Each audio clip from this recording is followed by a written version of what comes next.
Presentemente, eu posso me considerar um sujeito de sorte, porque apesar de muito moço, me sinto são e salvo e forte. E tenho comigo pensado, Deus é brasileiro e anda do meu lado. Assim já não posso sofrer do ano passado. Tenho sangrado demais, tenho chorado pra cachorro. Ano passado eu morri, mas esse ano eu não morro. Para começar esse vídeo, que vai começar esse ano, eu gostaria muito de começar justamente com essa letra da música Sujeito de Sorte, do Belchior. Porque além de ser uma música que de fato tem essa temática, né, do ano novo, ano passado eu morri, mas esse ano eu não morro, essa música, o eu lírico dessa música, ele transmite um sentimento que é um sentimento muito comum desse início de ano. Um sentimento muito comum quando a gente começa um ano novo, que é esse sentimento otimista, é esse sentimento de ser um sujeito de sorte. E uma coisa muito interessante da letra é a seguinte parte, o seguinte aspecto dela, quando o eu lírico diz: assim já não posso sofrer no ano passado. Isso reflete um grande sentimento de renovação que nós temos no ano novo, que é o seguinte: o ano virou. O ano passado acabou. Junto com ele, acabaram todos os problemas do ano passado. Todos os problemas, todas as dificuldades enfrentadas, todas as pedras que encontramos no meio do caminho. Tudo isso, todos os demônios que nós encontramos ao longo do ano, ficaram lá no ano passado. É passado, acabou. Nós não podemos mais ser feridos pelas coisas, pelas desavenças que estão lá agora no passado.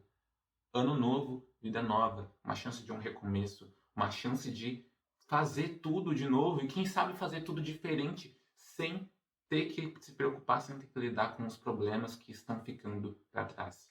Então, esse é um sentimento muito presente, muito marcante nessa virada do ano. Isso que faz com que nós nos sintamos sujeitos de sorte. Porque apesar, né, de ter sangrado demais, de ter chorado para cachorro, de ter morrido ano passado, esse ano é coisa diferente. Esse ano é vida nova. Esse ano eu não morro. É um otimismo. É essa sensação de que, seja lá o que aconteceu no ano passado, seja lá as dificuldades que você passou, os momentos difíceis, eles passaram. Eles acabaram. Eles ficaram para trás. Eles não podem mais te alcançar neste ano que está começando, porque eles estão presos lá no passado.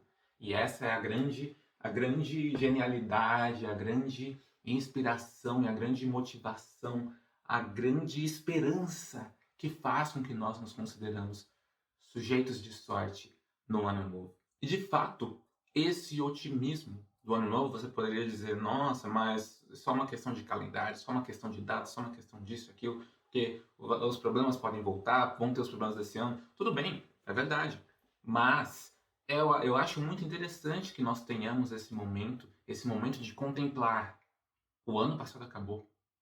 Os problemas do ano passado ficaram para trás. Porque, querendo ou não, nós temos atividades que são anuais, atividades que são semestrais, e atividades que se encerram ali no fim do ano, seja ali no trabalho, nos estudos, nas nossas rotinas. Temos esse período de ali 1, 2 semanas de férias aqui no fim do ano, começo do ano, e depois um recomeço. E essa perspectiva de recomeço é uma perspectiva otimista, porque é uma oportunidade de, se você sofreu no ano passado, se você tem algo que você não gostou do ano passado, calma, calma, porque a gente vai começar um ano novo, você vai poder começar de novo, poder ter uma perspectiva nova, poder ter um enfrentamento novo dos problemas antigos que podem ressurgir, mas você vai ter uma possibilidade de enfrentá-los de maneira diferente. E quem sabe de superá-los, lidar melhor com eles, melhor do que você lidou ao ano passado. Então, existe. É intrínseco dessa mudança, dessa passagem de ano. Existe sim esse otimismo, e é um otimismo bom, é um otimismo que a gente pode pegar embalo nele, a gente pode ser alavancado por ele, justamente para fazer mudanças que a gente precisa ter em nossas vidas. Não é à toa que no ano novo é esse grande momento das resoluções de ano novo, por causa justamente desse otimismo. Porque nós nos consideramos sujeitos de sorte nesse momento. Nós nos consideramos nessa posição de que tudo é possível. E principalmente a superação das dificuldades do ano que acabou. Elas são possíveis agora, nesse momento de renovação, nesse momento de começar de novo. É um momento onde nós temos o potencial de 365 dias para fazer tudo de novo, tudo diferente, tudo melhor. Então, é um otimismo bem grande e é um otimismo que pode sim ser muito aproveitado, pode sim ser o pontapé inicial ali para várias mudanças que vão sim ser benéficas. Então, eu acho super válido, acho super propício, acho super maravilhoso que nós tenhamos esse momento aqui no Ano Novo, esse momento de otimismo, esse momento de inspiração, de fôlego e de esperança, não só esperança, mas também de perspectiva. Posso fazer diferente. Então, né, vou começar a estudar aqui como que eu posso fazer para que esse ano eu não morra. Esse ano eu quero paz no meu coração. Quem quiser ter um amigo, inscreva-se nesse canal e me dê a mão.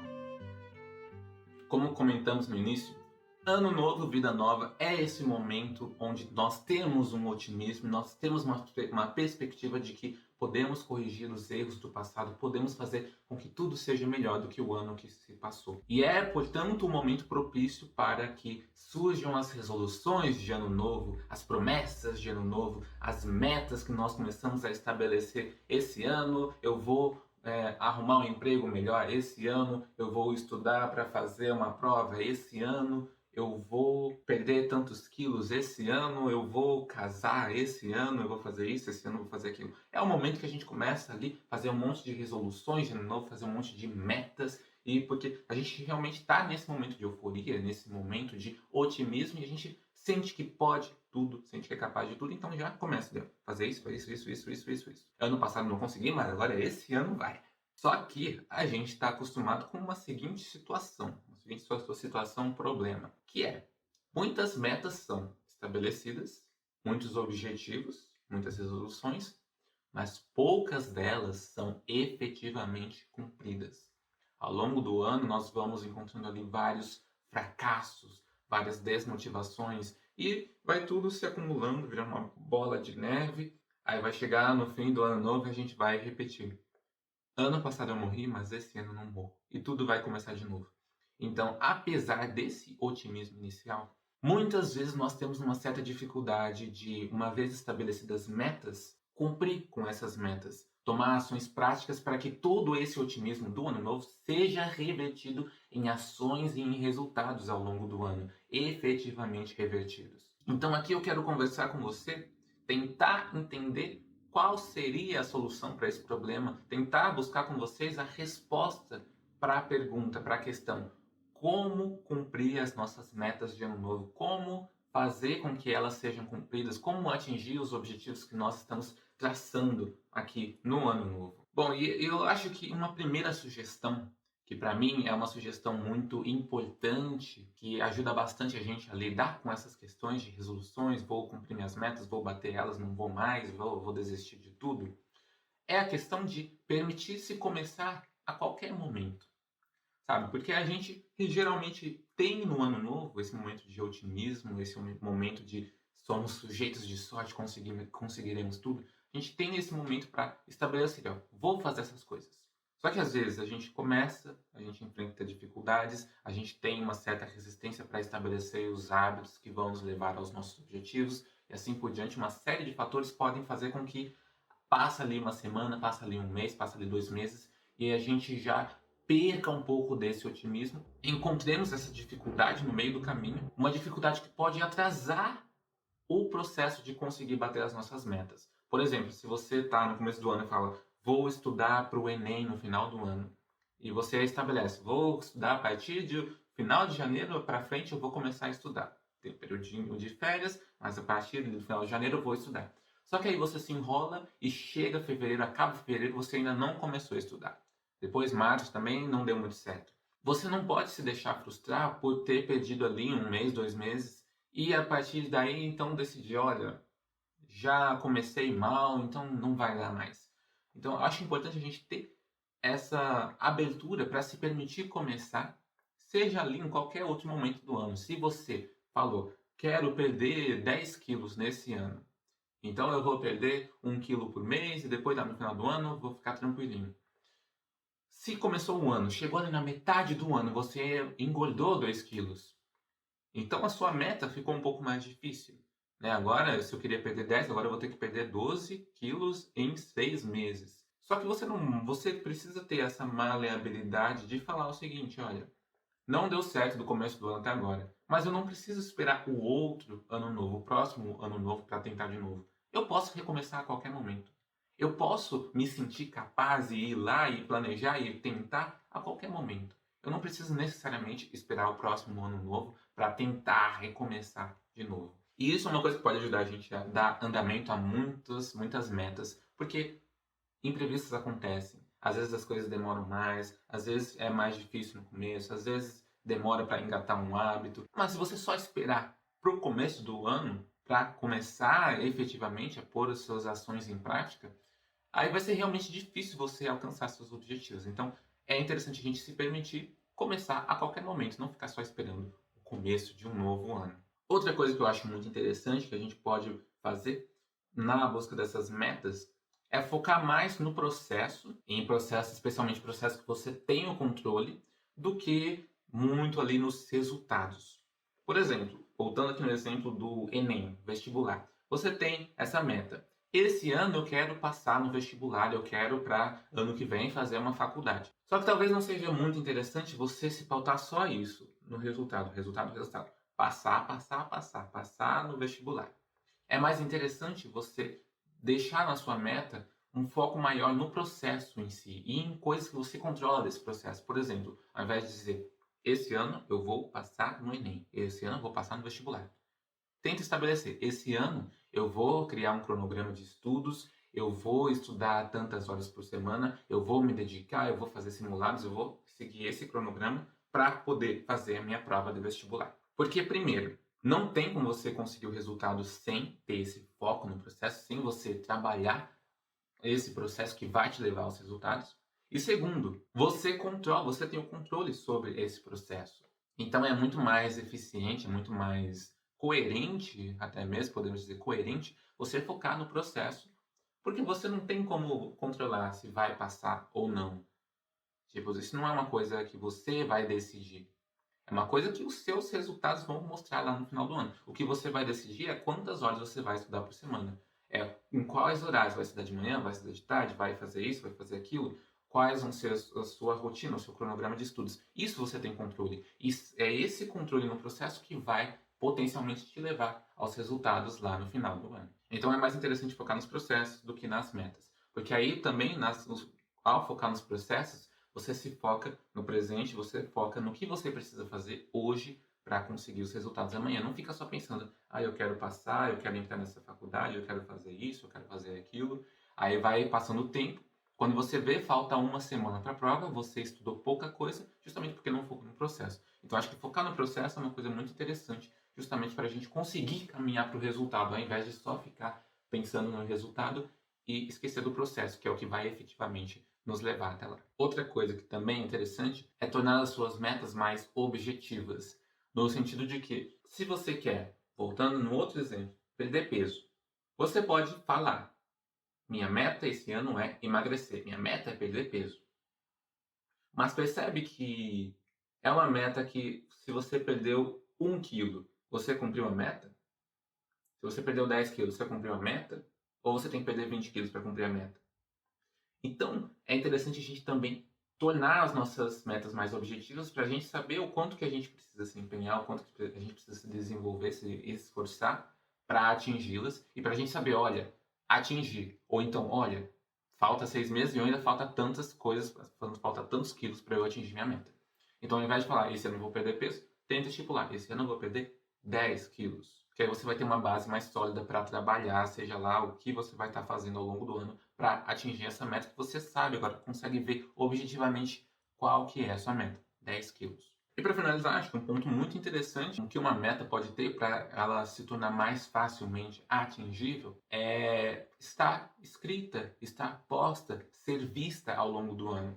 Porque uma coisa é você chegar lá, tá lá na virada do ano, tá vendo os fogos de artifício e tá pensando com aquele pensamento bem romântico, bem otimista, tá pensando: esse ano eu vou fazer isso, eu vou mudar de casa, eu vou mudar de emprego, eu vou passar no vestibular, eu vou perder peso, eu vou começar a ir na academia, vou fazer isso, vou fazer aquilo. Você ter todas essas metas lindas no seu pensamento ali, enquanto tá vendo os fogos de artifício.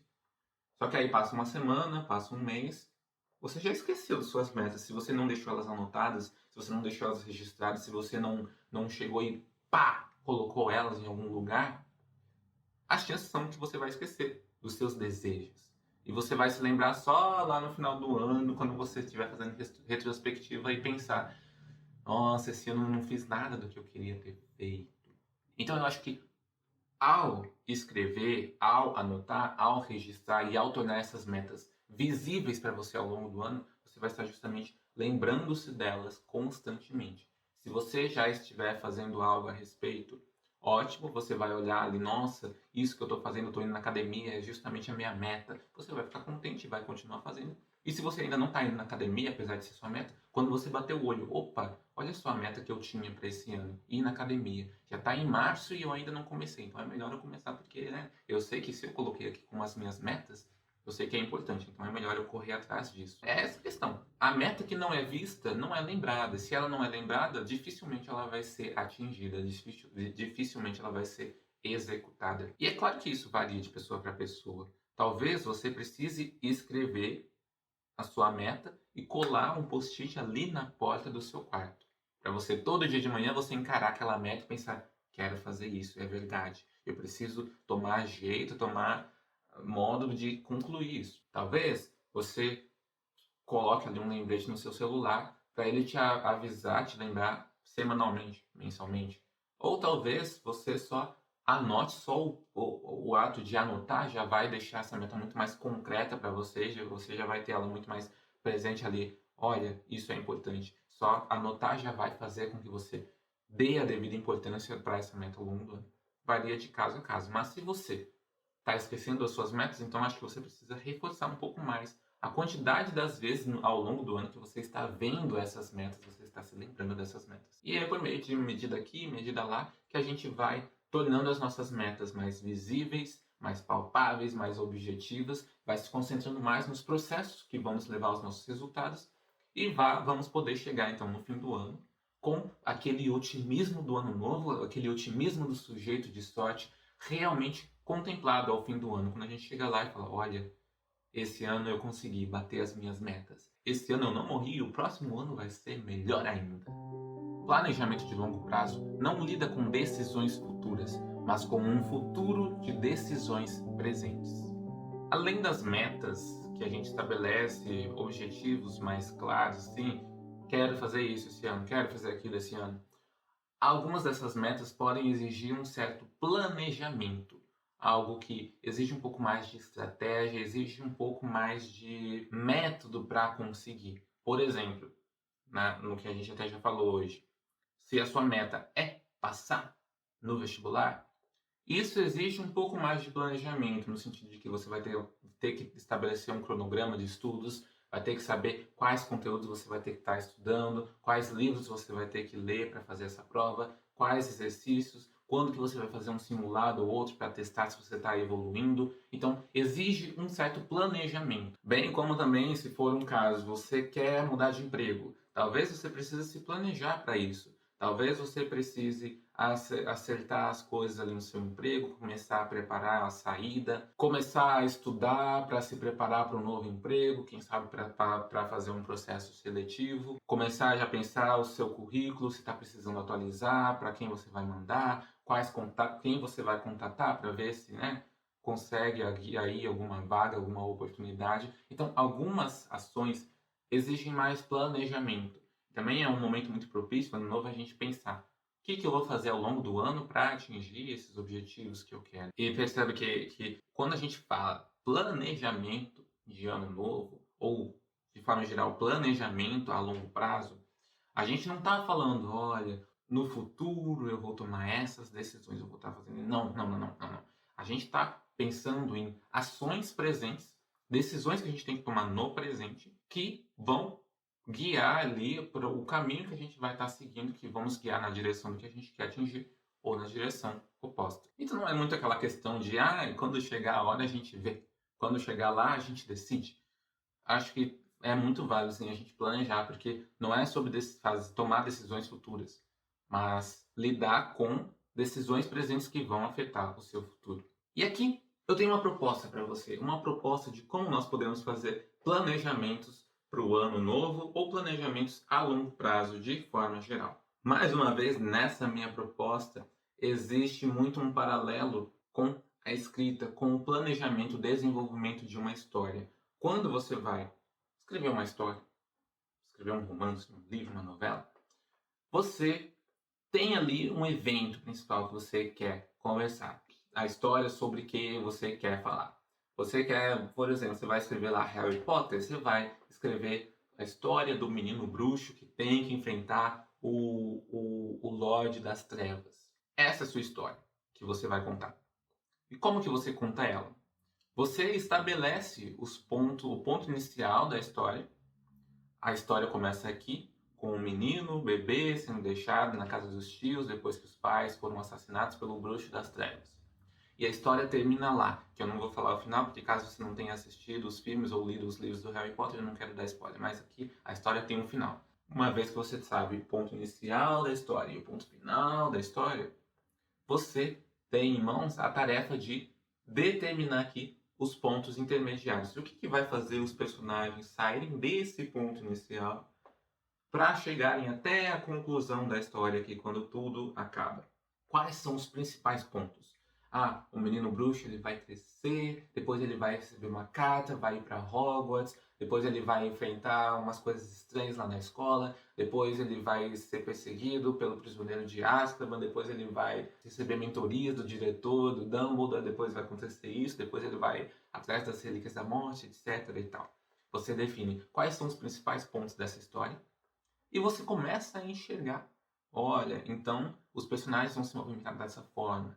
Então, se você está nessa tarefa de escrever a história, você vai começar a escrever. Ah, Harry Potter, sei lá o que, sei lá o que, sei lá o que, e vai começar a ligar esses pontos que vão construindo a sua narrativa. Muito bem. Fazer planejamentos de longo prazo, planejar um ano, ou planejar a década, planejar seja lá quanto tempo você quer planejar, é muito parecido com isso. Você tem uma história, basicamente, você tem objetivos. Os seus objetivos vão ser a sua história. Que história você quer contar, digamos assim? Qual é a versão final que você vai atingir? Você tem aqui a sua posição inicial, quem é você hoje, de onde você está começando, quais são as condições, e você tem os seus objetivos, como você quer estar lá na frente.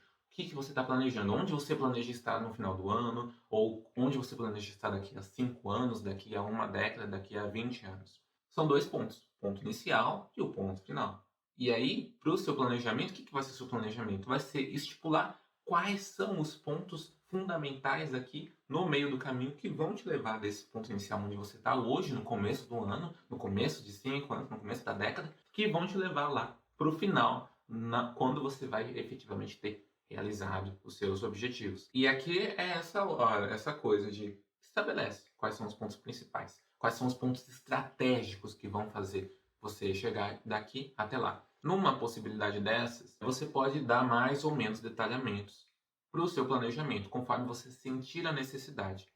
Às vezes você precisa falar, esse ano eu estou num emprego, eu quero mudar de emprego, e eu quero ir para aquele emprego específico. Só que eu sei que para entrar naquele emprego, para entrar naquela empresa, eu preciso estudar esses conteúdos para passar no processo seletivo da empresa. Então, o que vai ligar esse ponto inicial desse ponto final? O seu estudo. Você precisa estudar. E aí você vai tentar entender, detalhar. Como que eu vou fazer esse estudo? Primeiro eu vou contratar um professor particular, não sei. Eu vou comprar os livros, eu vou começar a ler os livros que fazem parte, eu vou começar a estudar a parte prática. Aí depois, o que eu vou fazer depois disso? Eu vou dar uma atenção ao meu currículo, eu vou atualizar meu currículo, depois eu vou tentar entrar em contato com pessoas da empresa, depois eu vou tentar buscar isso para entender como que eu faço para participar do processo seletivo, depois eu vou participar, depois eu vou efetivamente conversar lá com as pessoas, depois você detalha o nível que você sentir que, olha, eu preciso pensar nisso hoje para fazer depois, para me preparar para essa situação. O planejamento mora nessa esfera de definir esses pontos intermediários do início até o fim. Enquanto que você não precisa detalhar tudo, você não precisa tomar todas as decisões daqui até o fim já no seu planejamento. Da mesma forma que você não precisa escrever a história durante o planejamento da história. Eu acho que o planejamento da história está para esse planejamento de encontrar os pontos que vão te levar até lá, tal qual a escrita efetiva da história está para o momento que você vai efetivamente fazer as coisas, efetivamente vai viver o ano e vai viver o planejamento e vai fazer as coisas acontecerem. Você não precisa detalhar tudo, tudo, tudo e já escrever a sua história. Pronto. Você pode deixar os detalhes menores para a hora de escrever, para a hora de efetivamente viver, para a hora de efetivamente você chega lá no seu curso, você vai ver o material. Aí na hora você decide, essa coisa aqui, essa coisa chata, eu vou estudar de manhã, a coisa mais legal eu estudo à tarde. Vou me organizar assim, vou fazer assado. Então essa é uma proposta de como planejar o ano novo ou como fazer planejamento de longos prazos de uma maneira aí análoga a como que é escrever uma história, escrever um livro. Precisamos estar dispostos a nos livrar da vida que planejamos para viver a vida que nos espera. A pele velha tem que cair para que uma nova possa nascer. Teve uma vez que eu estava conversando com um amigo meu e a gente estava conversando sobre a vida, sobre planos, planejamentos que a gente faz para o futuro. E eu contei para ele, compartilhei com ele, que eu tenho planos, eu faço planos. E na verdade eu tenho planos de bem longo prazo. Falei para ele, eu tenho plano daqui até 2030. O que é verdade, né? É verdade isso. Eu tenho alguns planos, eu tenho uma visão de onde eu quero estar em 2030 e eu tenho certos planos de como que eu vou fazer para chegar até lá. Aí, esse meu amigo ele me fez um questionamento, uma pergunta que eu achei uma pergunta muito válida, muito interessante. Planejar demais não tira a graça da execução? Você está planejando aí tudo que você vai fazer ao longo dos anos, mas isso não tira um pouco o entusiasmo, a graça de realmente viver todos esses anos, porque você já sabe o que você vai fazer, já sabe o que vai acontecer?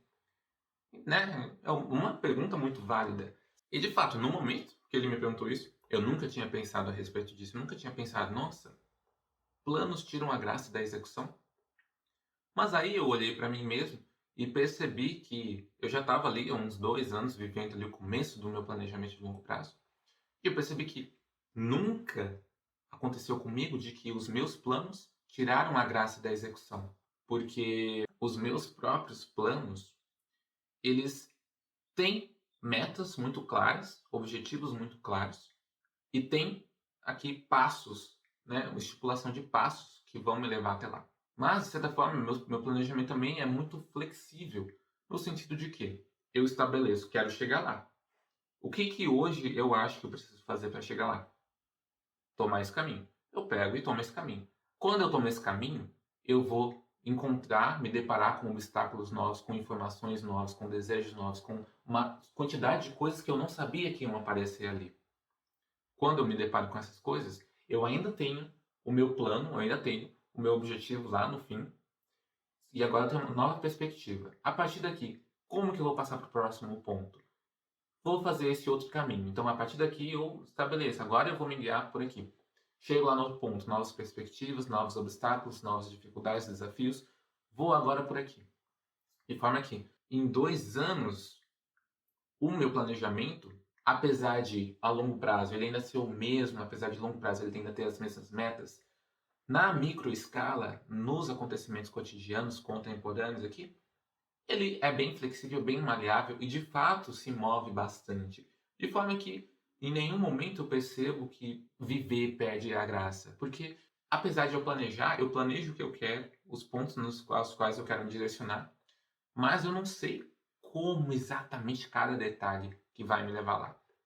Então, ter essa flexibilidade, ter essa maleabilidade, por um lado, ela é muito importante para a gente não quebrar, né? Não quebrar ao fazer um caminho, porque se você faz, vou em linha reta, aí forças externas vão te empurrando para outro lado. Se você não for flexível, você vai quebrar e você não vai chegar no seu objetivo. Então, ter essa flexibilidade, essa maleabilidade é importante para você ter mais chances de chegar no seu objetivo, como também é importante que vai que o seu objetivo muda, vai que os seus caminhos mudam, exigem uma mudança, vai que você agora quer ir para um outro lado. E é tudo bem que existam essas mudanças no seu planejamento, nas suas metas, na sua execução. Elas são comuns, elas acontecem. E é justamente essa flexibilidade dentro de um planejamento que faz com que as coisas não percam a graça, não perca a graça de se viver. Porque eu não estou definindo, eu não estou tomando decisões futuras no presente, estipulando, olha, eu vou fazer no dia 23 de março de 2023, eu vou fazer isso. No dia 30 de julho de 2025, eu vou estar fazendo isso. Esse tipo de detalhamento não é um planejamento sensato. Porque o que eu vou estar fazendo no dia 23 de março de 2023? Eu vou estar fazendo o que for mais conveniente, o que eu achar mais conveniente fazer naquele dia, que a minha percepção daquele dia disser que é mais conveniente fazer naquele dia, em consonância com os planos que eu tenho hoje e como esses planos vão evoluir até o dia 23 de março de 2023. Então, existe toda uma certa flexibilidade, existe muito de um improviso, muito de uma parte não determinada, que faz com que um planejamento não seja uma coisa estática, dura, rígida e que não pode se mover e não pode ter a graciosidade dos imprevistos da vida, da fluidez da vida, das mudanças e de tudo isso. Então, né, quando eu fui responder ao meu amigo, eu falei: não, eu não acho que planejar a longo prazo faça com que as coisas percam a graça. Porque apesar de eu definir os meus objetivos, eu não estou definindo cada passo exatamente o que eu vou fazer em cada dia. Eu não estou deixando tudo isso estático, rígido. Existe muita fluidez. Eu trabalho com essa fluidez, com essa maleabilidade, que por um momento vai garantir, vai aumentar as minhas possibilidades de chegar aonde eu quero chegar, porque vai evitar justamente que os meus planos se quebrem por conta dos imprevistos do dia a dia, da realidade, da vida real.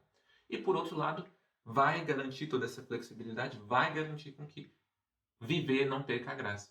Porque cada dia é uma coisa nova, as coisas podem mudar, as coisas podem fluir, as coisas podem mudar para cá, mudar para lá, os caminhos podem ficar um pouco diferentes. E é tudo bem. Na verdade, é belo que isso aconteça. Isso é uma coisa bonita, isso é uma coisa que torna tudo mais interessante, torna essa jornada muito mais interessante de ser vivida. Dizem que o que procuramos é um sentido para a vida. Penso que o que procuramos são experiências que nos façam sentir que estamos vivos.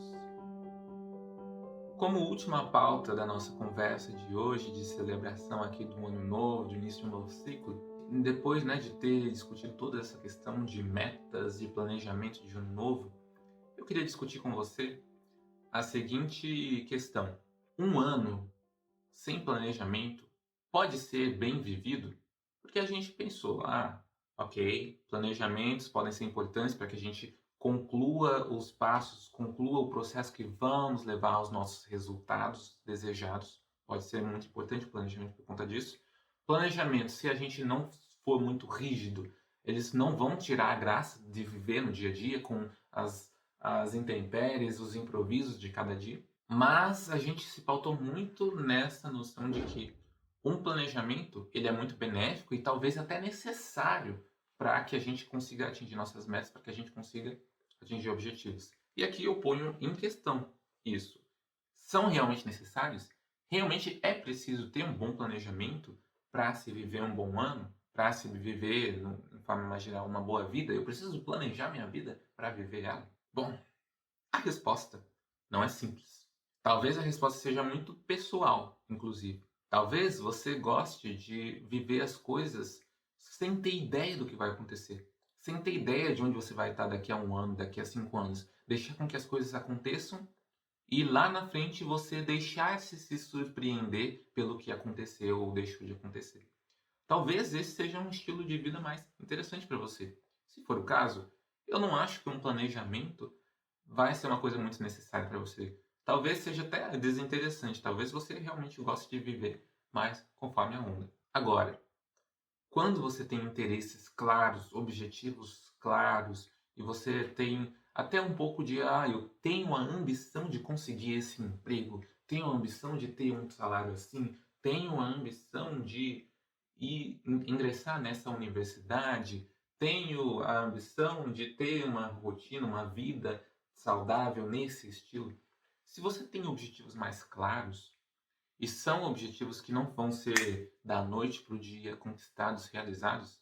Talvez um planejamento seja algo que possa sim fazer muita diferença, né? Talvez, né, se você não está vendo as suas metas de ano novo ao longo do ano, você não está se atentando ao processo para realizá-las, talvez elas não vão ser realizadas.